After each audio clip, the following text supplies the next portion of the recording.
कोविड-19 और आज का मतदाता टीवी में चार्टर्ड अकाउंटेंट शिव शंकर जी आपका स्वागत है। नमस्कार सर। Thank you sir. नमस्कार जी, बहुत स्मार्ट लग रहे हैं सर। थैंक यू सर, 2-3 बड़ा सवाल था मेरा जनहित में। 1.5 महीने पूर्व जो देश की वित्त मंत्री जी हैं श्रीमती सीतारमन जी ने, उन्होंने लोकसभा पटल पर बजट रखा, वो ध्वनि मत से पारित भी हो गया। क्या लगता है आपको कि ये बजट जनहित में कितना है? जी, ये बजट जो अभी फरवरी में पास हुआ है वो बहुत ही महत्वपूर्ण है। खास करके अगर मिडिल इनकम ग्रुप की बात करें तो जो 12 लाख का टैक्स एग्जम्पशन मिला है वो बहुत ही लोगों को राहत देने वाली है। और इसके साथ साथ और भी कई चीज़ें हैं जहाँ पे राहत मिली हैं। जैसे टीडीएस का जो रेट काफ़ी जगह रिड्यूस किया गया, लिमिट को बढ़ाई गई, वहाँ भी राहत है। जैसे रेंट में पहले जहाँ 10% का टैक्स डिडक्शन था, 6 लाख की 2,40,000 की सीमा को बढ़ा करके 6 लाख तक की गई है। ये एक बहुत ही अच्छा स्टेप है। शिवशंकर जी, अमूमन जो आम जनता है वो 12 लाख और 12,75,000 के स्लैब से बहुत खुश है, क्योंकि उसको इतने आईटीआर तक कोई भी टैक्स देना नहीं पड़ेगा। क्या लगता है टैक्स भरने वाले की संख्या बढ़ेगी? जी, टैक्स भरने वाले की संख्या अगर वैसे देखा जाए तो पिछले 10 वर्षों से काफ़ी बढ़ी है। तकरीबन आज लगभग 10.5 लाख करोड़ टैक्स पेयर हैं। हालांकि वैसे अगर हमारी भारत की पॉपुलेशन के हिसाब से देखा जाए तो ये संख्या अभी भी कम है। अभी भी ये 10% बिलो 10% है। जी जी जी जी। लेकिन पिछले 10 सालों में ये संख्या काफ़ी बढ़ी है। तकरीबन इसमें 82-84-3% तक का इजाफा हुआ है। Right sir. तो भविष्य में और भी आपको लगता है कि और बढ़ेगी? जी जी। और ऐसी संभावना है? जी, टैक्स रिलीफ देने से जो टैक्स पेयर्स की जो संख्या है ये भविष्य में बढ़ेंगे। सर, एक बड़ा सवाल ये था, वित्त मंत्री जी ने खुद कहा था कि इस रिलीफ देने से राजस्व का 1 लाख करोड़ का घाटा हुआ, आपको याद होगा? जी जी जी। तो इतने बड़े घाटे की भरपाई as a financial adviser, as a chartered accountant, क्या लगता है कहाँ से होगा सरकार का? सर देखिए, टैक्स रिलीफ देने से बिल्कुल 1 लाख करोड़ का रेवेन्यू लॉस हो रहा है एक्सचेकर को। बट आप देखेंगे कि ये जो टैक्स रिलीफ है ये जब लोगों के पॉकेट में पैसे आते हैं तो ये अल्टीमेटली खर्च करेंगे, डिस्क्रिशनरी चीज़ों पे खर्च होता है। और ये मल्टीफोल्ड होकर के 3 to 4 टाइम्स मल्टीफोल्ड होकर के इकोनॉमी में रोटेट होते हैं। तो ये जो सर्कुलेशन से देखिए, टैक्स का कलेक्शन 2 तरह से होता है, डायरेक्ट टैक्स और इनडायरेक्ट टैक्स। तो अगर 1 लाख करोड़ का डायरेक्ट टैक्स का घाटा है एक्सचेकर को, तो इसकी भरपाई इनडायरेक्ट टैक्स में 3 to 4 टाइम्स से हो जाएगी। तो ये अल्टीमेटली गवर्नमेंट के लिए बेनिफिशियल ही होगा, नुकसान नहीं होगा। नुकसान नहीं होगा। और जो जिनका टैक्स का पैसा बचेगा वो भी खुश होंगे, वो भी क्योंकि उनकी परचेजिंग पावर बढ़ेगी। वो मार्केट में जाके उसे खर्च करेंगे, वो 3 to 4 टाइम्स रोटेट होके इकोनॉमी में और वो गवर्नमेंट के पास रेवेन्यू के इनडायरेक्ट टैक्स के रूप में पहुंचेगी। जीडीपी भी बढ़ने की संभावना। जी जी बिल्कुल। सर, बस एक सवाल और, इस रिजीम को आने से बहुत सारे लोग जो एफडी करते थे, इंश्योरेंस करते थे, उसमें कुछ कमी आपको दिख रही होगी थोड़ी बहुत? सर, न्यू टैक्स रिजीम में जैसा आपको मालूम है कि इसमें कोई किसी तरह की डिडक्शन नहीं है। जो एटीसी की डिडक्शन होती थी, जहां एलआईसी, पीपीएफ, एनपीएस, इसकी जो छूट मिलती थी, सेविंग्स, जी, तो लोग उस समय ओल्ड रिजीम हालांकि अभी भी है, but that is not more liquidative than new regime. जी जी। तो new regime is more liquidative. तो लोग न्यू रिजीम की ओर, और वैसे भी गवर्नमेंट का भी कहना है कि आप न्यू रिजीम की ओर आए। गवर्नमेंट भी न्यू रिजीम को बढ़ावा दे रही है। हालांकि इसका थोड़ा सा इम्पैक्ट तो सेविंग पे जरूर पड़ा है और पड़ेगा भी, क्योंकि कुछ लोग टैक्स सेविंग के पर्पज से भी सेविंग किया करते थे। जी जी जी। LIC लेते थे, एफडी 5 साल की एफडी में इन्वेस्ट करते थे। और अब चूंकि ये बाउंडेशन नहीं है उनको टैक्स को बचाने के लिए, तो अब वो फ्री हैं। अब इस पैसे को हालांकि लोग, हमारी जो इंडियन मेंटलिटी है टैक्स, वो अपना सेविंग करने की मेंटलिटी तो रही ही है, पीछे भी रही है, आगे भी भविष्य में भी रहेगी। तो लोग अब उस एफडी और इंश्योरेंस के बजाय हो सकता है म्यूचुअल वगैरह में जाए, हाँ, अपने फंड को दूसरी तरफ यस कर दें। जैसे एसआईपी की हर मंथ एसआईपी के आंकड़े बढ़ते जा रहे हैं। हाँ, तो एसआईपी वगैरह में म्यूचुअल फंड में लोग शिफ्ट हो सकते हैं। और उसका एक और रीज़न है कि सर एफडी में आपको मालूम है कि कोई खास रिटर्न है नहीं है, तो इससे कहीं बेहतर रिटर्न अगर उसको म्यूचुअल फंड में मिल रहा है तो बट नेचुरल लोग उधर शिफ्ट होंगे। राइट, बिल्कुल सही कहा आपने। मोदी जी का भी यही विज़न है कि जनता को ज़्यादा से ज़्यादा जो है फ़ायदा मिले और जनता थोड़ा सा उसका डेवलपमेंट भी होगा, उस पैसे का रोटेशन भी आएगा। जी शिवशंकर जी, जो आपसे बातचीत हो रही थी कि इस बजट में जो सेविंग के साथ साथ जो लोग जो है एसआईपी या म्यूचुअल में भी जाएंगे सर। जी राइट सर। एक सवाल और था सर, इस बजट में कृषि, निवेश, इंफ्रास्ट्रक्चर, सौर ऊर्जा, अंतरिक्ष अभियान के साथ साथ सैकड़ों योजनाओं पर विशेष फोकस किया गया सर। लेकिन खास तौर से जो है एमएसएमई सेक्टर पे विशेष फोकस है। मैं चाहूँगा कि जो हमारे दर्शक हैं सर, थोड़ा उनको आप बताएं कि एमएसएमई सेक्टर के लिए इस बजट में क्या विशेष प्रावधान है।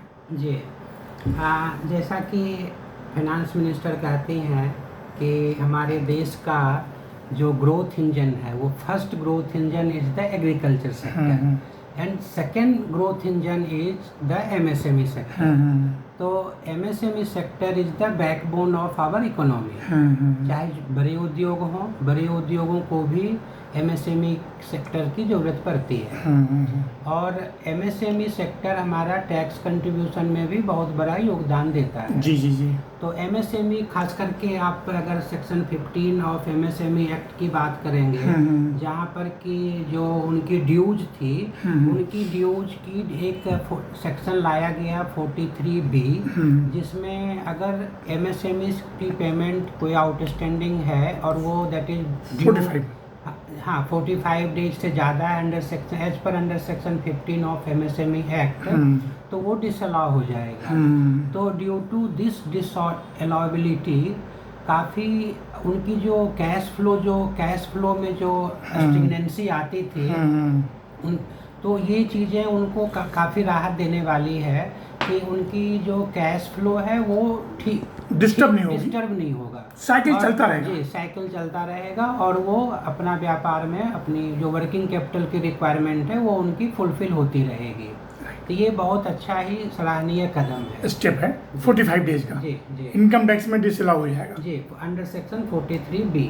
राइट सर, किसी में और पूछना था, वित्त मंत्री जी ने इस बार हर किसी का लिमिट बढ़ा दिया, चाहे वो माइक्रो हो, स्मॉल हो, मीडियम हो, राइट सर जी। तो उनका टर्नओवर बढ़ा दिया, डबल कर दिया, और उनको जो टैक्स की छूट है उसको भी बढ़ा दिया।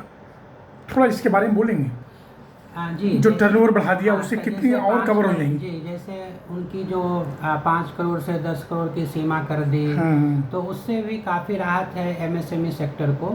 और उनकी जैसे उनकी जीएसटी के बेसिस पे ही उनको फंडिंग की व्यवस्था हो गई, लोन बिना कोलेट्रल का लोन की व्यवस्था है। तो ये सब काफ़ी अच्छे स्टेप्स हैं और एमएसएमई को वो मजबूती प्रदान करेंगे। जी। और मैक्सिमम टर्नओवर 500 करोड़ तक का जी आपको पता ही है, राइट। अच्छा सर, शिवशंकर जी, एक सवाल और ये था कि पूरा विश्व जो है एक क्रांति में चल रहा है, चाहे चाइना हो, अमेरिका हो, या भारत हो, या जापान हो, तो उस सेक्टर में सर स्टार्टअप बहुत इम्पॉर्टेंट है।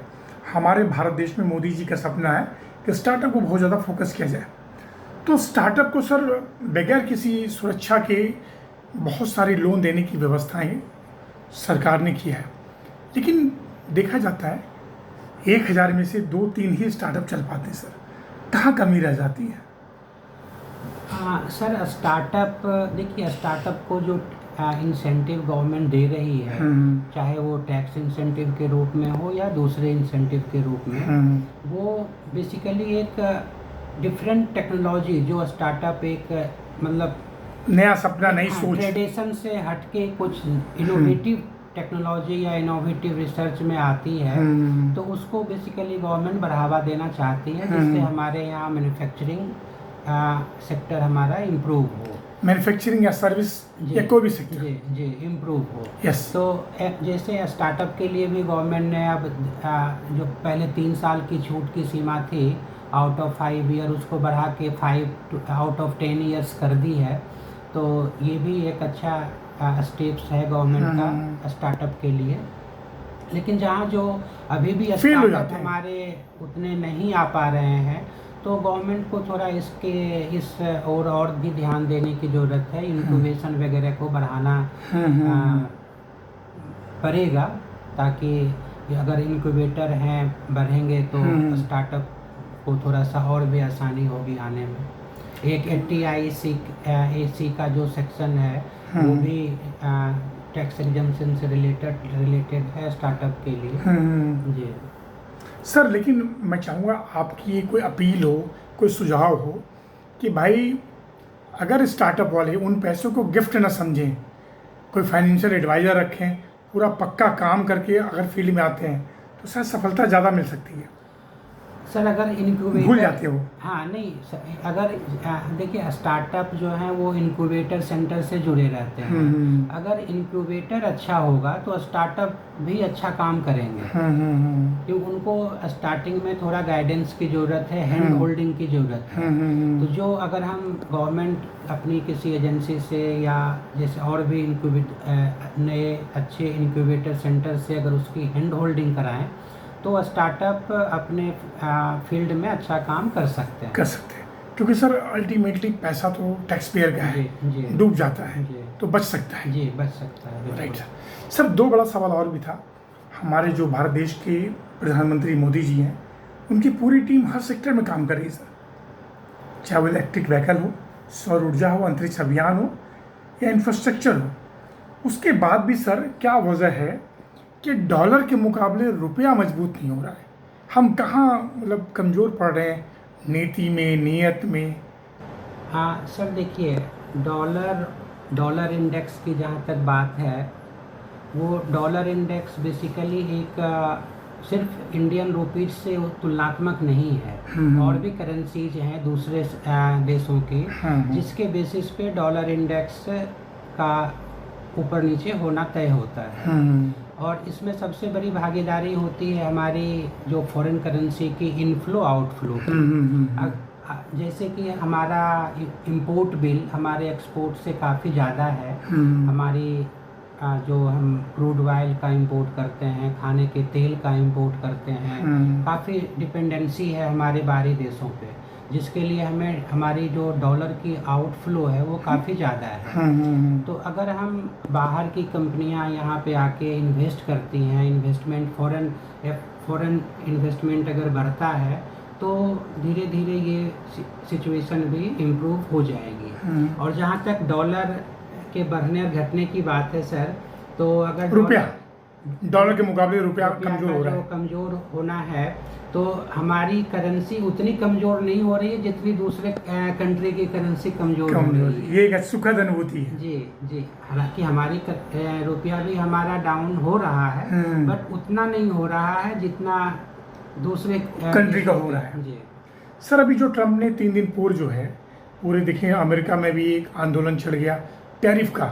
भारत में मेरे ख्याल से 24% है, 26% जो टैरिफ लगा है, इससे एक्सपोर्ट पे बहुत फ़र्क पड़ेगा। तो आप एज ए फाइनेंशियल एडवाइज़र क्या एडवाइस देते हैं कि ऐसी स्थिति में क्या करना चाहिए हमारे एक्सपोर्टर को?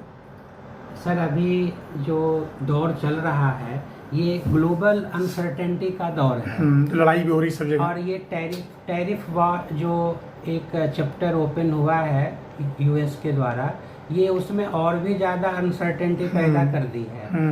अब जहाँ तक इस जो टैरिफ यूएस गवर्नमेंट ने जो टैरिफ लगाया है इंडिया के ऊपर 26% का, हालांकि उसने कुछ रियायत भी दी, फार्मा सेक्टर को उन्होंने एग्जम्प्ट कर दिया, लेकिन फिर भी 26% जो लगा है वो दूसरे कंट्री के कंपेरिजन में फिर भी कम है। और कंट्रियों में ज़्यादा लगा है, जैसे 34% ज़्यादा है चाइना में। 54% लग गया। जी जी जी। वियतनाम में ज़्यादा है, ताइवान में ज़्यादा है, तो उसके कंपेरिजन में इंडिया पे फिर भी कम है। तो इसको एक अपॉर्चुनिटी के रूप में भी देखा जा सकता है, ताकि इंडियन प्रोडक्ट अब यूएस में मोर कम्पिटिटिव हो जाएगा, बिकेगा जी, और दूसरे देशों के कंपनियां भी चाहेगी कि हम इंडिया में प्रोडक्शन करें और यहाँ से एक्सपोर्ट करें। तो ये एक बहुत ही अच्छा अपॉर्चुनिटी, ये बहुत बड़ी बात आपने कहा जी, ये बहुत ही अच्छी अपॉर्चुनिटी है भारत गवर्नमेंट के लिए कि ये दूसरे देशों से यहाँ पे मैन्युफैक्चरिंग यूनिट लगेगी और यहाँ पे मैन्युफैक्चरिंग बढ़े, ताकि हमारा एक्सपोर्ट बढ़ जाए। और जब एक्सपोर्ट बढ़ जाए तो जैसे आप अभी पीछे के क्वेश्चन में पूछ रहे थे कि हमारा रुपया क्यों कमज़ोर हो रहा है, उस केस में हमारा रुपया भी स्ट्रांग होने लगेगा। बिल्कुल, आपने बहुत ही पॉजिटिव उत्तर दिया कि ये भी हम लोग को एक अपॉर्चुनिटी होगी जी। विदेश के लोग यहाँ अपनी यूनिट लगाएंगे और एक्सपोर्ट करेंगे क्योंकि सस्ता पड़ेगा। इंडिया के में सबसे कम टैरिफ लगाया है उन्होंने। जी जी जी जी, इसका बेनिफिट मिलेगा। ओके सर, दो सवाल और आपसे पूछना था मेरा कि जो सब चीज़ों में बढ़ोतरी हो रही है, हर चीज़ में मोदी जी, देश हमारा बहुत तेज़ी से आगे बढ़ रहा है, क्या आपको लगता नहीं कि हमारे जो देश की जो मतलब समझिए जो आर्थिक स्थिति है वो कहीं न कहीं करें भाई तीसरी अर्थव्यवस्था बनेगी, विकसित राष्ट्र की तरफ हम जाएंगे, तो तीसरी अर्थव्यवस्था हम लोग कब तक पहुंच जाएंगे सर? जिससे मोदी जी का टारगेट है 2027 तक हम तीसरी अर्थव्यवस्था बन जाएं, हाँ, और 2047 तक हम डेवलप्ड कंट्री में आ जाएं। तो ये तो गवर्नमेंट इसी सोच से चल रही है और आगे काम भी कर रही है। उनके स्टेप्स भी हमें लगते हैं कि हम उस ओर जा रहे हैं। अच्छा सर, इसमें एक सवाल जुड़ा हुआ है, हमारे देश में एक अनऑर्गेनाइज सेक्टर है, मैं 2-3 लोगों से ये बात पूछा हूँ, उनका कहीं गिनती नहीं होता। जैसे जो पैट बाज़ार होते हैं या गांव के जो बाज़ार होते हैं वो टोटली कैश में लेन देन करते हैं, वो मेन उसमें नहीं आते। तो अगर उनको भी कोई बढ़ावा दिया जाए, जैसे मोदी जी का एक लोन देने की प्रक्रिया है, 10,000 का लोन देते हैं सब्जी वालों को या छोटा छोटा व्यापार करने वालों को, उनको किस तरह से देश की मुख्य धारा में जोड़ा जा सकता है? सर देखिए, जब डिजिटल पेमेंट जब हमारे स्टार्ट हुए तो हमारा काफ़ी सारा लेन देन डिजिटली हो रहा है, पेटीएम वॉलेट और दूसरे वॉलेट से हो रहे हैं। तो जैसे आपने अनऑर्गेनाइज सेक्टर की बात की, तो उनके भी काफ़ी सारे ट्रांजैक्शन जो हैं वो अब डिजिटली हो रहे हैं। तो ये एक बहुत ही अच्छा स्टेप है जी, पॉजिटिव डायरेक्शन है कि वो डिजिटल पेमेंट के लेन देन से जुड़े रहने से वो मेन स्ट्रीम इकोनॉमी में आ जाएंगे।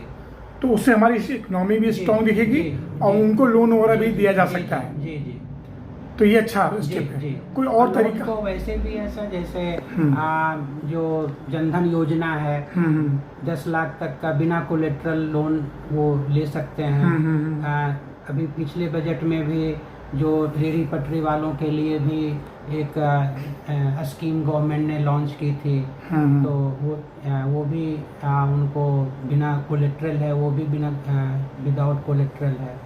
यस, बगैर किसी सुरक्षा के उनको लोन मिल सकता है। तो धीरे धीरे ये फील्ड भी ऑर्गेनाइज सेक्टर में शामिल हो रही है यूपीआई के द्वारा, तो उससे स्थिति और मजबूत होगी। सर, एक जो जिसके लिए हमारा जो अखबार है, जो मैगजीन है, जिसका लक्ष्य है वो यही है कि आपकी बात वित्त मंत्री जी तक हम पहुंचाएं, राइट सर? तो उनके साथ बहुत चार्टर्ड अकाउंटेंट शिवशंकर जी, एक महत्वपूर्ण सवाल सुझाव के जो हमारा सेगमेंट था उसमें छूट गया था, मैं चाहता हूं कि आप बताएं कि कुछ और मुद्दे टैक्स से संबंधित, चाहे वो प्राइवेट सेक्टर हो या कंपनी का सेक्टर हो, उसमें क्या सुझाव देना चाहेंगे आप? हाँ जी, हमारे टैक्स सिस्टम में अभी कुछ डिस्पैरिटी है। हाँ, जैसे पहला डिस्पैरिटी मैं आपको पॉइंट आउट करूँ तो हमारा जो पार्टनरशिप फर्म है ये इस पे टैक्स जो स्लैब है वो normal slab 30% plus surcharge plus education cess का है, जबकि एट द सेम टाइम जो कॉरपोरेट जी। है वहाँ पे 25% प्लस सेस की बात है। तो प्राइवेट सेक्टर जो कॉरपोरेट हैं उनको 25% का टैक्स रेट है, पार्टनरशिप फर्म पे 30% का टैक्स रेट है।